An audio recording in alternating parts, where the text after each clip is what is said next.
Hey y'all, welcome back. I'm back.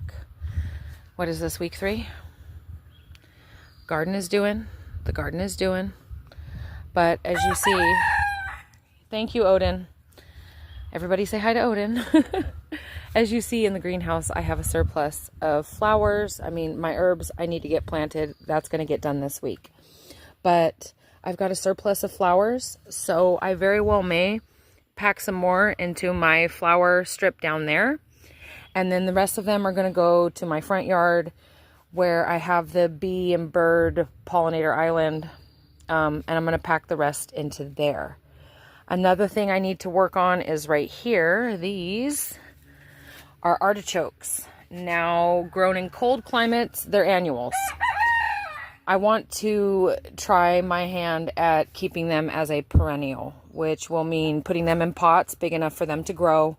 And then when cool weather gets here, they come in here to the greenhouse where they can still keep decent warmth and all of that. From week 1, if you guys remember, I transplanted a bunch of berry brambles along this fence, and they all died except for a few which are down over here. That's okay though. I figured that would happen because it was a rush job in a sense. So green beans are going to go along that fence. So I need to get that done. And like I say, the flowers, I've got some potting to do. The herbs need to get in. And then, like I say, the artichokes and some of that. All right, I'll bring y'all back. All right, one little thing for aesthetics. I know. Can't help it though. Right at the entrance of the driveway, some hot pink zinnias and a black sweet potato vine.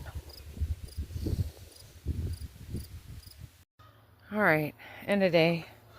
Here is what the greenhouse looks like. I got quite a few flowers in today. I'm sure y'all see the crimson clover. I didn't get to that. I got 3 out of the 5 artichokes potted, and they'll be out here.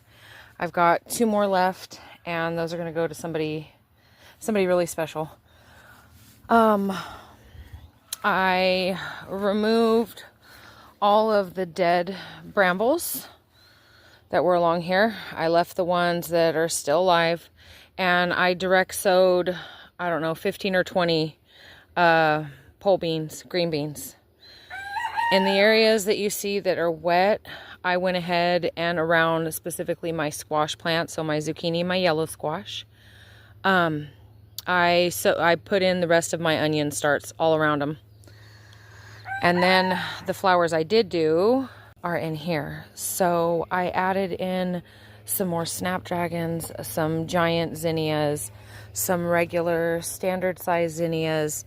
There's some purple phlox, there's red phlox, snapdragons, the smaller scaled dahlias, which are really, really beautiful. And then along this curve, I put giant asters, snapdragons. There's some larkspur in here as well. I obviously need to fit more in here, but this week my son graduates, so my time is limited in a lot of areas, so bear with me, y'all. But admire the peonies. They are just so beautiful. Oh my goodness, my goodness, my goodness. Okay, and then I put a few more flowers. I put a few in here. So these are also the smaller dahlias. And I put, I don't know, a half dozen. 1, 2, 3, okay, 4. I put 4 of them in here. So I've still got flowers to put in. I still have my herbs to put in. And like I say, this week for me, I've got to really budget my time out. So y'all know when I get back to it, I'll bring y'all along.